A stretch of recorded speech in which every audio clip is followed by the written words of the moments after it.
म्हणजे सेव्हिंग करायचं म्हटलं किंवा ते काही एका दिवसामध्ये किंवा एका तासामध्ये होणारं काम नाही, दिवसेंदिवस होणारी ही प्रोसेस आहे ज्याच्यामध्ये एक एक रुपया टाकून आपण जी काही असेल ती आपली सेव्हिंग पैसे वगैरे साठवून ठेवतो।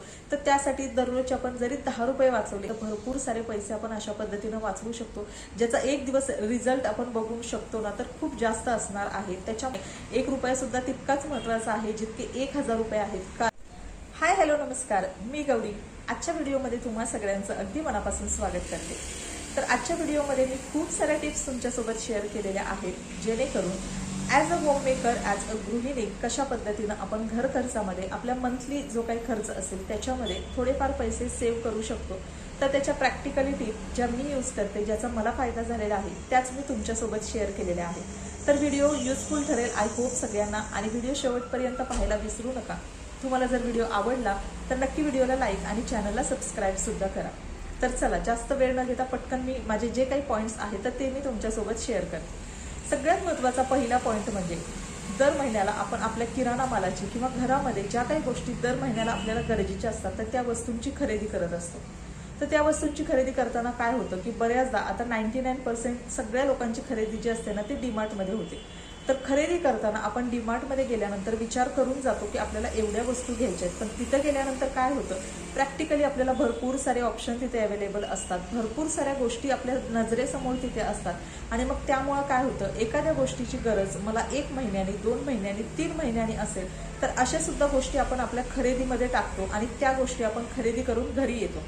अशा वेळी काय होतं, अशा वेळी अननेसेसरी दुसऱ्या तिसऱ्या चौथ्या महिन्याचा जो काही एक्सपेन्सेस आहे तो आपण आपल्या आत्ताच्या महिन्यामध्ये करतो, आणि जर ती वस्तू आपण वापरलीच गेली नाही तर त्या वस्तूची एक्सपायरी डेट होऊन जाते आणि ती वस्तू खराब होते, ती वस्तू टाकून द्यावी लागते, पण ऑलरेडी त्या वस्तूचे पैसे आपण खर्च केलेले असतात। तर अशा वेळी दर महिन्याला आपल्याला ज्या वस्तूंची खरोखर गरज आहे, ज्या वस्तू आपण खरोखर वापरणार आहोत अशाच वस्तूंची खरेदी करायची। तर त्यासाठी काय करायचं, व्यवस्थित छोट्यातली छोटी गोष्ट सुद्धा व्यवस्थित आपल्या लिस्टमध्ये मेन्शन करायची आणि त्यानुसारच आपण कुठलाही गोष्ट असेल, कुठलीही वस्तू असेल तर ती खरेदी करायची, जेणेकरून आपण सगळ्या छोट्या मोठ्या ज्या काही वस्तू आहेत तर त्या खरेदी करू, त्यासोबत अननेसेसरी आपण कुठलीही गोष्ट खरेदी करणार नाही आणि त्याचे पैसे आपण एक्स्ट्रा पे करणार नाही। तर कोणतीही खरेदी करण्यापूर्वी महिन्यामध्ये ज्या काही किराणा मालाच्या गोष्टी असतील, कपडे असतील, मेडिसिन असतील, ज्या काही गोष्टी असतील तर त्या सगळ्या व्यवस्थित नोट डाऊन करायच्या आणि त्यानुसारच खरेदी करायची, जेणेकरून अशा खरेदीमध्ये ना आपले भरपूर सारे पैसे वाचणार आहेत। आणि अननेसेसरी जी कुठली खरेदी आहे जी आपण नेक्स्ट टू नेक्स्ट मंथमध्ये लागणार आहे तर ती या मंथमध्ये खरेदी न करता आपल्याला जेव्हा ती गोष्ट लागेल तेव्हा आपण नेक्स्ट मंथमध्ये, 3rd मंथमध्ये त्या लिस्टमध्ये ती गोष्ट तेव्हा ॲड करून तेव्हा ती घेऊ शकतो। तर या पॉईंटमुळे, या खरेदीमुळे आणि अशा पद्धतीच्या नोट डाऊन केलेल्या सगळ्या पॉईंट्स आणि त्या वस्तूंमुळे भरपूर सारे खरेदीमध्ये पैसे तुमचे वाचणार आहेत। प्रॅक्टिकली तुम्हाला सुद्धा याचा भरपूर जास्त आणि चांगला अनुभव येईल। टिप नंबर 2 ती सुद्धा खूप महत्त्वाची आहे, कारण जेव्हा पण आपल्याला सुट्टी असते तेव्हा आपण सगळेजण विचार करतो की आपल्या फॅमिलीसोबत छान आपण क्वालिटी टाईम स्पेंड करूया, आणि त्यासाठी बऱ्याचदा आपण घराच्या बाहेर फिरण्याचा वगैरे असा प्लॅन बनवतो। आता काय होतं, अशा वेळी जर आपल्यासोबत मुलं वगैरे असतील तर बाहेर पडल्यानंतर आपलं खाण्यापिण्यावर भरपूर जास्त खर्च होतो। आणि दुसरी अजून एक महत्त्वाची गोष्ट म्हणजे बाहेर गेल्यानंतर जर हेल्दी गोष्टी आपण खाल्ल्या नाहीत तर त्याचा सुद्धा त्रास होतो आणि अननेसेसरी आपल्याला डॉक्टरकडे सुद्धा जावं लागतं। तर अशा वेळी काय करायचं, जेव्हा पण आपल्याला घराबाहेर पडायचं असेल, छोट्या मोठ्या कामांसाठी किंवा कुठेही आपण फिरायला वगैरे बाहेर जात असू, लक्षात ठेवायचं थोडंफार खाण्याच्या वस्तू ज्या आहेत, तुम्ही थोड्या वेळासाठी बाहेर जात असाल तर थोड्याफार वस्तू, थोड्या जास्त वेळासाठी जात असाल तर त्या अकॉर्डिंगली वस्तू, थोडीशी फळं, पाण्याची बॉटल वगैरे या सगळ्या गोष्टी आपण आपल्यासोबत कॅरी करायच्या, जेणेकरून बाहेर गेल्यानंतर कोणत्याही पद्धतीची आपली गैरसोय होणार नाही। दुसरी महत्त्वाची गोष्ट, आपण ज्या पण गोष्टी खाऊ ना तर त्या हेल्दी खाऊ, जेणेकरून आपल्या शरीराला त्याचा कोणताही त्रास होणार नाही। आपल्याला जेव्हा हवे तेव्हा आपण त्या गोष्टी खाऊ शकतो आणि पाणीसुद्धा आपल्याला जेव्हा हवंय तेव्हा आपण पिऊ शकतो, जेणेकरून अशा सिच्युएशनमध्ये आपले भरपूर सारे पैसे वाचणार आहेत। हेल्दी गोष्टी आपण स्वतः सगळ्या खाणार आहे, त्यामुळे त्याचे कोणतेही साईड इफेक्ट सुद्धा होणार नाहीयेत आणि जो काही आपला वेळ असेल तर तो सुद्धा वाचणार आहे। बऱ्याचदा आपण ट्रॅव्हल करत असतो आणि खाण्यापिण्यासाठी जेव्हा गाडी मॉलमध्ये वगैरे अशा ठिकाणी, मॉलसारख्या ठिकाणी थांबते तेव्हा आपण सगळे नोटीस करतो की तिथं ज्या प्राईस असतात ना खाण्यापिण्याच्या वस्तूंच्या त्या खूप जास्त असतात। तर अशा वेळी आपण घरातून ज्या काही गोष्टी कॅरी केलेल्या खाल्ल्या तर याच्यामध्ये सुद्धा आपण भरपूर जास्त पैसे वाचवू शकतो।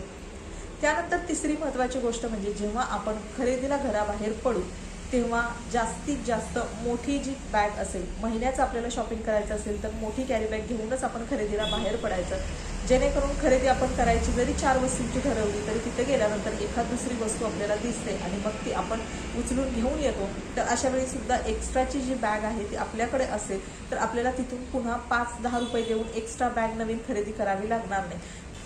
त्यानंतर जेव्हा पण आपल्याला कुठल्या गोष्टी खरेदी करायच्या असतील, बऱ्याचदा आपण सीझन वगैरे आलं की भरपूर साऱ्या गोष्टी सीझनच्या किंवा फेस्टिवलच्या लागतात त्या, आणि सगळ्यात महत्त्वाचं म्हणजे कपडे आपण खरेदी करत असतो. त्या कपडे जेव्हा आपण खरेदी करतो तर तेव्हा फेस्टिव्ह सीझनमध्ये आपण खरेदी करायला गेलो तर त्या वस्तूंच्या किमती त्या फेस्टिव्हनुसार वाढलेल्या असतात. तर त्यासाठी शक्यतो प्रयत्न करायचा की त्या वस्तू ज्या आहेत त्या ऑफ सीझन खरेदी करायचा, जेणेकरून आता सध्या गरमी आहे, गरमीच्या दिवसांमध्ये आपण जेव्हा गरमीचे कॉटनचे सुती अगदी छान कपडे खरेदी करायला जाऊ तेव्हा त्या कपड्यांच्या किमती ऑलरेडी वाढलेल्या असतात. तर गरमीचा सीझन सुरू होण्यापूर्वीच आपण त्या गोष्टी जी काही कपडे आहेत ते ज्या काही छोट्या मोठ्या गोष्टी लागणार आहेत त्या जर खरेदी करून ठेवल्या तर आपल्याला थोड्याशा त्या कमी किमतीमध्ये मिळतील आणि अशा पद्धतीनं आपण भरपूर सारे पैसे वाचवू शकतो. गरमीच्या सीझनमध्ये आपण जर AC वगैरे घ्यायला गेलो तर साहजिकच त्याची किंमत सुद्धा जास्त असेल. तर अशा गोष्टी ज्या आपल्याला लागणार आहेत तर त्या शक्यतो आपण ऑफ सीझन खरेदी करायच्या, जेणेकरून आपल्याला त्या कमी प्राईसमध्ये मिळतील. त्यानंतर अजून एक महत्त्वाची गोष्ट म्हणजे जिचा प्रॅक्टिकली भरपूर जास्त मला सुद्धा अनुभव येतो की आपल्याला खरेदी जर करायची असेल ना तर आपल्या लोकल मार्केटमधून जास्तीत जास्त खरेदी करण्याचा प्रयत्न करायचा.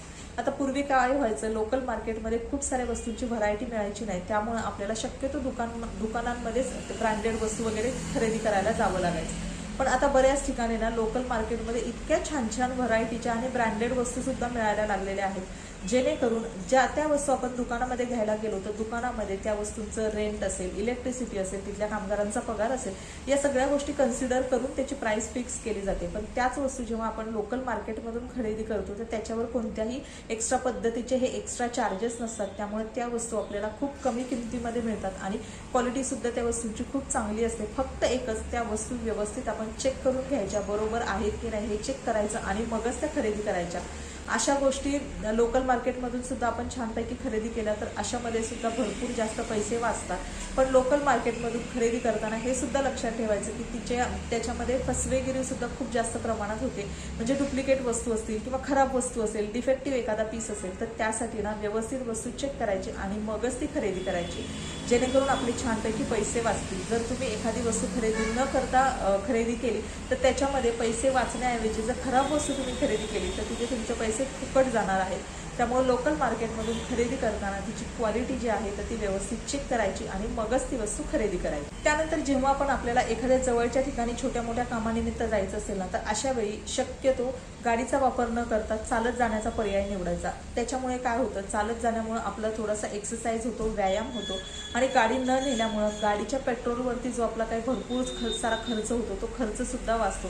हल्ली ट्रॅफिकची पण खूप जास्त समस्या आहे, त्याच्यामुळे शक्यतो आपल्या जवळच्या ठिकाणी जर आपल्याला जायचं असेल तर गाडीचा वापर करण्याच्या ऐवजी पायी चालत जाण्याचाच पर्याय निवडा, जो आपल्यासाठी सुद्धा चांगला आहे, आपले पैसे सुद्धा भरपूर वाचतील आणि एन्व्हायरमेंटसाठी सुद्धा खूप चांगला आहे.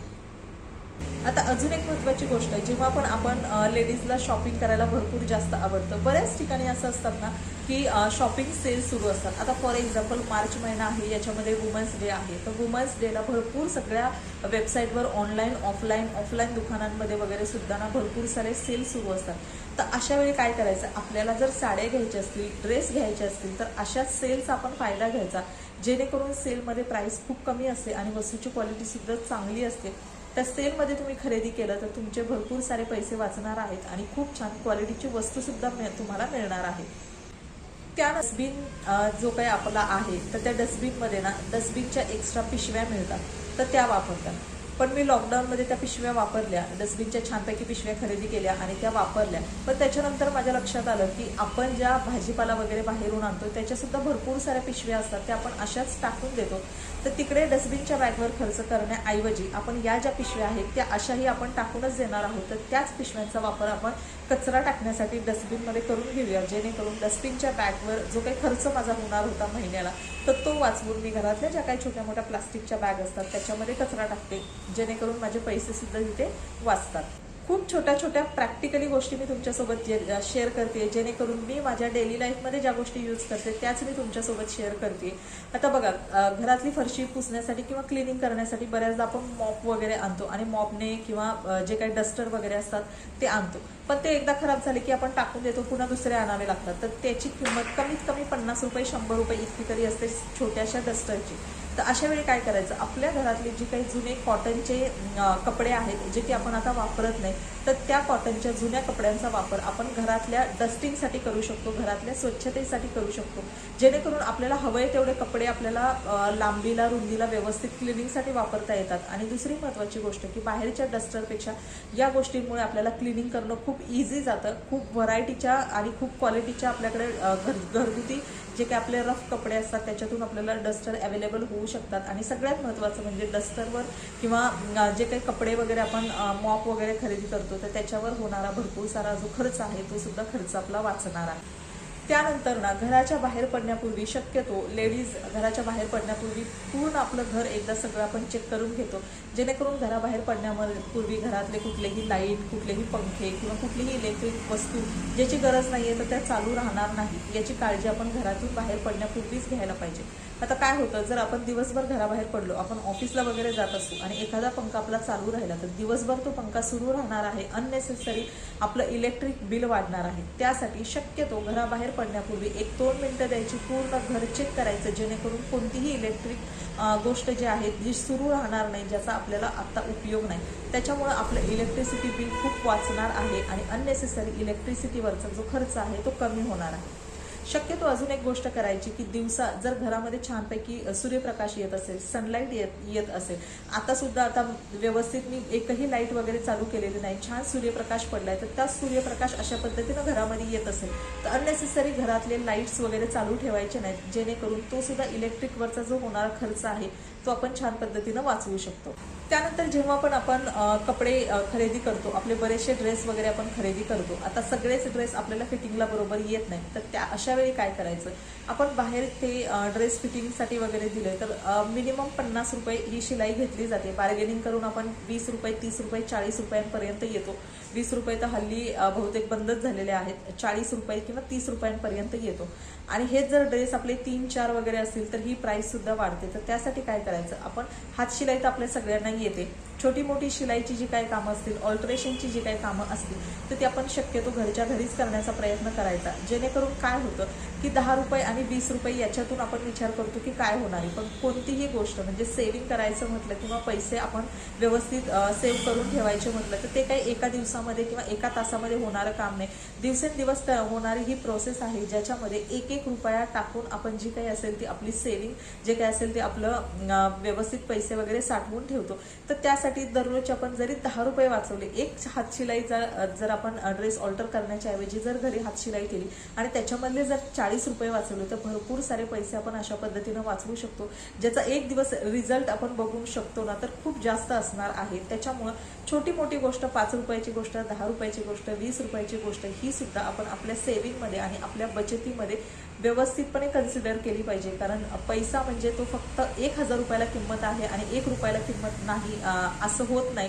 1 रुपया सुद्धा तितकाच महत्त्वाचा आहे जितके 1000 रुपये आहेत, कारण 999ला काहीही किंमत नाही, पण त्याच्यामध्ये 1 रुपया जर ॲड केला तर ते 1000 रुपये होतात। त्यामुळे 999ला सुद्धा किंमत आहे, 1000 रुपयाला सुद्धा किंमत आहे आणि 1 रुपयाला सुद्धा किंमत आहे। ती गोष्ट आपण सगळ्यांनी लक्षात ठेवायची आणि त्या पद्धतीनं 1 रुपया, 5 रुपये, 10 रुपये अशा पद्धतीनं सेव्हिंग करायचं, जेणेकरून आपले सेव्हिंग व्यवस्थित होईल आणि भरपूर पैसे आपण सेव्ह करू शकतो। आपण कुठेही खरेदीला जातो तर तिथे ना बल्कमध्ये खरेदीवर खूप जास्त डिस्काउंट असतो। तर बल्कमध्ये खरेदी शक्यतो कुठल्याही गोष्टींची म्हणजे ज्या गोष्टी आपल्याला जास्त क्वांटिटीमध्ये लागतात अशाच गोष्टींची ना आपण बल्कमध्ये खरेदी करण्याचा प्रयत्न करायचा। फॉर एक्झाम्पल, जर तुम्हाला किराणा माल खरेदी करायचा असेल आणि त्याच्यामध्ये जर तुम्हाला कपड्यांचं डिटर्जंट जर तुम्हाला जास्त क्वांटिटीमध्ये लागत असेल तर तुम्ही 1 किलो 2 किलो न घेता सरळ त्याचे 4 किलो 5 किलो अशा पद्धतीचं जर बल्क पॅकेट असेल तर ते खरेदी करायचं, जेणेकरून त्याच्यावर तुम्हाला खूप जास्त डिस्काउंट मिळणार आहे आणि क्वालिटीसुद्धा त्या वस्तूची चांगली मिळते, क्वांटिटीसुद्धा त्याच्यामध्ये भरपूर असते आणि त्या खरेदीमध्ये आपले पैसेसुद्धा जास्त वाचतात। त्यामुळं बल्कमध्ये शक्यतो खरेदी करण्याचा प्रयत्न करायचा। त्यानंतर अजून एक महत्त्वाची गोष्ट म्हणजे सीझनेबल फळं आणि भाज्या। आता फळं आणि भाज्या जेव्हा पण आपण खाऊ ना, तर शक्यतो त्या त्या सीझनमध्ये येणारी फळं आणि भाज्या आपण खाण्याचा प्रयत्न करायचा, जेणेकरून ती आपल्या हेल्थनुसार पण आपल्याला खूप बेनिफिट होणार आहे. आणि दुसरी गोष्ट, ऑफ सीझन येणारी फळं जर आपण खरेदी करायला गेलो तर ती आपल्याला जास्त प्राईस देऊन खरेदी करावी लागतात. जसं की मटारचा सीझन आत्ताच होऊन गेलेला आहे, त्याच्यामध्ये मटार भरपूर जास्त स्वस्त होते. पण जेव्हा आपण ऑफ सीझन मटार खरेदी करायला जाऊ तेव्हा ते 50 रुपये, 80 रुपये, 60 रुपये पाव असतात. आणि जेव्हा मटारचा सीझन होता तेव्हा ते 50 रुपये किलो होते. तर अशा पद्धतीनं ना सिजनेबल ज्या काही फळं भाज्या मिळतील तर त्या त्या सीझनमध्ये त्या भरपूर प्रमाणात खाऊन घ्यायच्या, जेणेकरून आपल्या शरीराला सुद्धा त्याचा बेनिफिट होणार आहे आणि आपले पैसे सुद्धा भरपूर जास्त वाचणार आहे. पार्लरला जायला आपल्या सगळ्यांना आवडतं, पण पार्लरला गेल्यानंतर भरपूर सारे पैसे सुद्धा खर्च होतात. तर त्यासाठी शक्यतो काय करायचं, आपल्या स्किनची किंवा आपल्या केसांची काळजी घेण्यासाठी, आपल्या ओव्हरऑल हेल्थची काळजी घेण्यासाठी ना घरगुती DIY ट्राय करायचे. जेणेकरून मी रिसेंटली, आता मला भरपूर जास्त वेळ असतो, आता माझं ऑफिस वगैरे नाही आहे, तर त्याच्यामुळे मी घरी असते, तर त्याच्यामुळे मी काय करते, पार्लरला जाण्याऐवजी घरगुती हेअर मास्क, फेस मास्क मी घरगुती ट्राय करते, जेणेकरून मला त्याचा रिझल्टसुद्धा खूप छान येतो. नॅचरल गोष्टी आपण आपल्या स्किनवर, आपल्या चेहऱ्यावर, आपल्या केसांवर अप्लाय करतो. आणि दुसरी महत्त्वाची गोष्ट म्हणजे याच्यामध्ये भरपूर सारे पैसे वाचतात. आता पार्लरमध्ये गेल्यानंतर काय होतं, आपण एका वेळी पार्लरमध्ये जाऊ, साधं आपण फेशियल जरी केलं तरी 1000-1500 रुपये आपण पार्लरमध्ये खर्च करतो, जे आपण एकाच टायमिंगला करतो. आणि त्याचा रिझल्ट आपल्याला मिळाला तर मिळाला, कधी कधी त्याची रिॲक्शन सुद्धा होते, कधी कधी ते सूट सुद्धा होत नाही. त्याऐवजी त्याच गोष्टी जर आपण घरगुती घरातलं साहित्य वापरून, नॅचरल गोष्टी वापरून आपल्या चेहऱ्याची, आपल्या केसांची जर काळजी घेतली तर त्याचे बेनिफिट आपल्याला चेहऱ्याला, केसांना खूप छान पद्धतीनं मिळतात. कारण आपण नॅचरल गोष्टी वापरतो, ज्याचा कोणताही आपल्याला साईड इफेक्ट होत नाही. आणि दुसरी महत्त्वाची गोष्ट म्हणजे याच्यामध्ये भरपूर सारे पैसे आपले वाचतात. तर त्यासाठी शक्यतो पार्लरमध्ये जाऊन खर्च करण्यापेक्षा घरगुती DIY ट्राय करून भरपूर साऱ्या आपण होम रेमेडीज करू शकतो. मी सुद्धा माझ्या केसांची, माझ्या चेहऱ्याची कशा पद्धतीनं काळजी घेते याचे व्हिडिओ जे आहेत, ज्याचा मला छान रिझल्ट आलेला आहे, ते मी अपलोड केलेले आहे, ते तुम्ही नक्की बघू शकता. आणि या पद्धतीनं ना भरपूर सारे पैसे पार्लरचे जे आहेत ना ते आपण वाचवू शकतो. कारण याच्यामध्ये भरपूर जास्त पैसे आपले खर्च होतात, कारण खूप सारे कॉस्मेटिक्स असतात आणि खूप सगळ्या प्रोसेस असतात त्याच्यामध्ये. तर त्या करत बसण्यापेक्षा, तिकडे पैसे वेस्ट करण्यापेक्षा तेवढेच पैसे आपण आपल्या खाण्यापिण्यावर खर्च करूया, जेणेकरून आपली स्किन नॅचरली आणि इंटरनली सुद्धा खूप हेल्दी सुद्धा राहील आणि नॅचरली सुद्धा ती खूप छान दिसेल. पण जेव्हा खरेदी करतो, घरामध्ये जेवण वगैरे बनवतो, तर ते जेवण शक्यतो जास्तीत जास्त बनवून ठेवायचं नाही, जेणेकरून ते शिळं होईल. किंवा शिळं झालेलं सुद्धा 2 टाईम 3 टाईम खायचं नाही, जेणेकरून फूड पॉयझन सुद्धा होऊ शकतं, आपल्या शरीराला त्याचा त्रास सुद्धा होऊ शकतो. तर काय करायचं, आपल्याला जेवढं गरजेचं आहे तेवढंच जेवण बनवायचं आणि एका टायमिंगचं जेवण, जास्तीत जास्त 2 टायमिंगचं जेवण ते व्यवस्थित बनवायचं. आणि शक्यतो ते संपेल याची सुद्धा काळजी घ्यायची. कारण फूड जर आपण एक्स्ट्रा शिल्लक ठेवलं, खाणार नसू, तर ते सगळं अन्न आपलं वाया जातं. आणि ते सगळं अन्न आपण 1-1 रुपया खर्च करून आपण ते विकत आणलेलं असतं. तर त्याच्यामुळे ना असं विकत आणलेलं अन्न उगाचच एक्स्ट्रा तयार करायचं आणि मग खायचं नाही आणि मग ते कचऱ्याच्या डब्यात टाकून द्यायचं. असं करण्यापेक्षा आपल्याला जितकं गरजेचं आहे ना तेवढंच व्यवस्थित अन्न, जेवण बनवायचं आणि ते व्यवस्थित संपेल याची सुद्धा काळजी घ्यायची. जेणेकरून जर आपण भरपूर जास्त जे आपलं जेवण आहे ते वाया घालवलं तर आपला किराणा सुद्धा लवकर संपतो आणि आपला खर्च सुद्धा खूप जास्त होतो. तर त्यासाठी जेवण अजिबात वाया घालवायचं नाही. शक्यतो एका टायमिंगचं किंवा 2 टायमिंगचं एकत्र जेवण बनवलं तरी चालेल आणि त्या पद्धतीनं ते लगेच संपवून सुद्धा टाकायचं. म्हणजे शिळं सुद्धा जास्त खायचं नाही, जेणेकरून आपल्या शरीराला सुद्धा त्याचा काही त्रास होणार नाही. आता त्याचसोबत ना बऱ्याचदा असं होतं की आपण बाहेरून कुठून तरी कंटाळून येतो किंवा आज जेवण बनवायचा मूड नाही, आज कसं तरीच होतंय किंवा आज आपण बाहेरूनच ऑर्डर करू. अशा वेळी ना बाहेरच्या जेवणावर सुद्धा आपले भरपूर जास्त पैसे खर्च होतात. तर शक्यतो आपण घरगुतीच जेवण जेवण्याचा प्रयत्न करायचा, जेणेकरून बाहेरचं जेवण जरी आपण खाल्लं तरी तर आपल्या शरीराला एखाद दिवशी वगैरे ठीक आहे, पण रेग्युलर जर आपण बाहेरचं ऑर्डर करत असू किंवा बाहेरचं जेवण खात असू तर त्याचा आपल्या शरीरालाही त्रास होतो आणि त्याचबरोबर आपले भरपूर सारे पैसे त्या अन्नावर, त्या जेवणावर वाया जातात. तर शक्यतो घरगुती घरामध्ये जेवण बनवायचं आणि घरातलंच जेवण खायचं, म्हणजे आपल्या तब्येतीला सुद्धा ते खूप चांगलं असतं. त्यानंतर अजून एक महत्त्वाची गोष्ट म्हणजे जेव्हा पण आपल्याला बिल मिळतात, म्हणजे हल्ली ऑनलाईन सगळे बिल येतात, पण शक्यतो जर तुमच्याकडे ऑफलाईन बिलं येत असतील तर तुमचं फोनचं बिल असेल, लाईटचं बिल असेल, तुमचं गॅसचं बिल असेल, तुमचं मेंटेनन्सचं बिल असेल, ज्या कुठल्या गोष्टी तुमच्या महिन्याला तुमच्याकडे बिलं येतात तर ती बिलं त्या तारखेच्या अगोदर भरायची, जेणेकरून जर तुमची ती तारीख होऊन गेली तर तुम्हाला इंटरेस्ट, पेनल्टी यासाठी एक्स्ट्रा पैसे भरावे लागतात आणि एक्स्ट्रा पैसे आपले वाया जातात. त्यामुळे शक्यतो जी बिल आपल्याकडे आलेली आहेत ती लगेच भरायची, दिलेल्या तारखेच्या वेळेच्या अगोदर भरायची, म्हणजे आपल्याला कोणतंही इंटरेस्ट आणि पेनल्टी यासाठी एक्स्ट्रा पैसे द्यावे लागणार नाही आणि ते पैसे आपण वाचवू शकतो. तर अशा पद्धतीनं मी माझ्या डेली लाईफमध्ये कोणत्या टिप्स या अवलंबते जेणेकरून माझ्या मंथली खर्चामध्ये भरपूर जास्त बचत होते आणि अशा गोष्टींमधून मी भरपूर सारे पैसे वाचवू शकते, हे सगळे पॉईंट्स मी आता तुमच्यासोबत शेअर केलेले आहेत. तर चला, आजचा व्हिडिओ मी इथंच एंड करते. आय होप तुम्हाला व्हिडिओ आवडला असेल. व्हिडिओ आवडला तर व्हिडिओला लाईक आणि चॅनलला सबस्क्राईब करा आणि पुन्हा भेटूया अशाच एका नवीन इन्फॉर्मेटिव्ह व्हिडिओमध्ये. Thank you so much. Bye bye.